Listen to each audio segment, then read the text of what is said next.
Bonjour à tous. Alors aujourd'hui, je vais continuer le cours d'initiation sur les arcanes mineurs du tarot de Marseille. Donc, on reprend avec la carte numéro 9. Donc, le 9 de denier. Le 9 symbolise une transmutation. C'est la sécurité financière.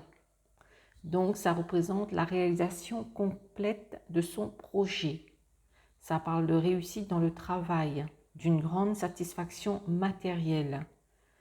Avec le 9 de denier, c'est la maturité de la matière, donc du travail. Donc, c'est-à-dire qu'au niveau du travail, on est quand même dans une bonne réussite. Et au niveau financier, on est dans une réussite assez accentuée.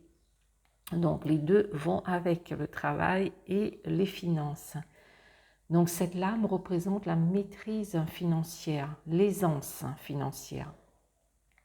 Donc, pour ajouter quelques mots de positif, c'est une bonne gestion dans les finances. Ça s'apparente aussi à la sécurité matérielle. Ça parle de bénéfices importants et de la maîtrise dans les affaires. Donc, c'est une très belle carte concernant les finances et le financier, et le travail et les finances.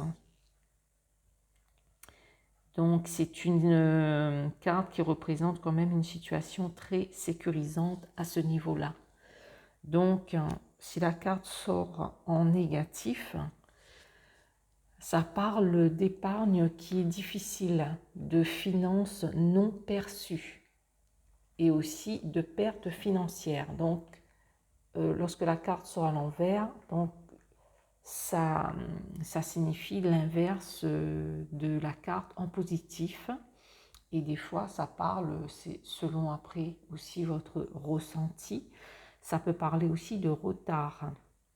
Pas forcément en termes négatifs, mais ça peut être du retard par rapport à la signification de la carte en positif. Donc ça, après, ça va dépendre comment vous allez ressentir les choses. Donc, je vais faire la petite comparaison. Donc ici, dans quel sens? Ici, nous avons donc le 9 avec le Marseille Weight. Donc là, on voit la dame qui est... voilà, il y a les deniers tout autour d'elle. Ça montre qu'elle est tranquille. Donc ça montre vraiment cette tranquillité financière. Et ici, avec le tarot de la roue de fortune, donc il y a cette notion de travail et on a tous les deniers ici qui montrent le côté financier bien établi. Donc voilà pour la comparaison. Nous passons à la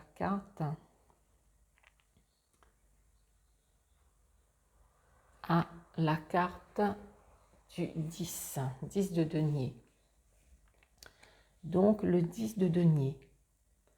Le 10 symbolise l'aboutissement d'un projet, l'évolution, la réussite. Là, on est vraiment comme si on ferme un cycle, on est vraiment dans une réussite complète.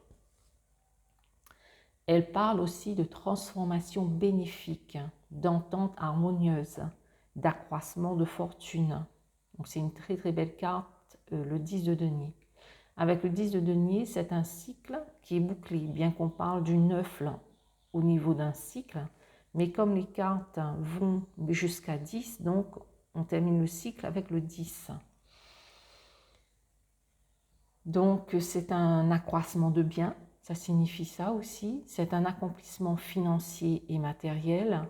Ça parle de prospérité, donc d'aisance financière comme le 9.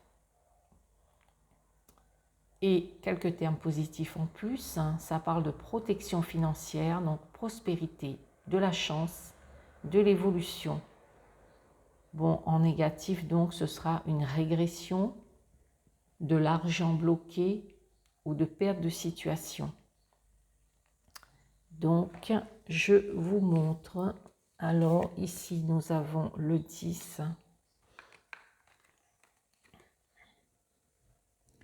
Donc ici, on voit bien l'homme, on voit bien qu'il y a de la vie, qu'il y a des enfants. Ça représente une famille. Généralement, sur les tarots, sur les divers tarots, c'est souvent la famille qui est représentée avec les deniers. Donc ça montre justement cette stabilité financière. Et ici, pareil, la famille dans voilà, la maison, le château et les deniers. Donc c'est vraiment un accomplissement au niveau des finances et au niveau de la tranquillité. Ensuite, je vais vous faire le valet de denier. Donc, concernant le valet de denier, donc le valet de denier est un personnage qui est tourné vers la gauche de la carte. Quand c'est les lames majeures, et comme ce sont des archétypes, on dit c'est le contraire. Lorsque le personnage est tourné, là on va dire plutôt pour les arcanes majeures, la personne est tournée sur sa droite ou sur sa gauche. Ici, ça aurait été sur sa droite. Mais là, il s'agit vraiment, parce que c'est des archétypes, et ça peut être aussi, ça tombe dans ce qu'on dirait de l'abstrait. Ici, là, avec les arcanes mineurs, on dit que c'est des personnages qui représentent réellement donc, des vrais personnages. Donc, il y a une petite différence, on va dire, à ce niveau-là. Donc, bon, c'est pas moi qui ai inventé.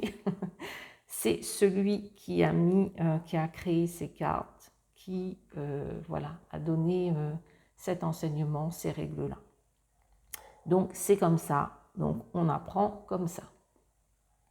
Donc là, maintenant, avec les arcanes mineurs, donc on va le dire dans le sens que nous voyons. Donc le valet de denier est un personnage, donc là, il est un jeune qui regarde sur sa gauche. Il est tourné sur sa gauche, sur la gauche de la carte. Il est debout, donc il est actif. Mais il est ralenti dans son action par les choses du passé. Il intériorise les choses par l'élément de la terre, donc élément de la terre parce que c'est le denier.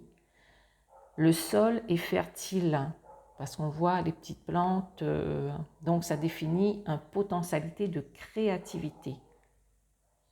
Donc il y a un potentiel de créativité, il est debout, il est actif,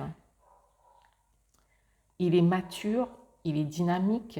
Généralement le valet de denier, donc c'est comme quelqu'un qui a une certaine intelligence, mais il prend son temps pour agir, il hésite, il est dans la réflexion. Bon, on voit, hein, il ne court pas, il est statique, et puis là, il a son denier en main, donc il est plutôt dans la réflexion.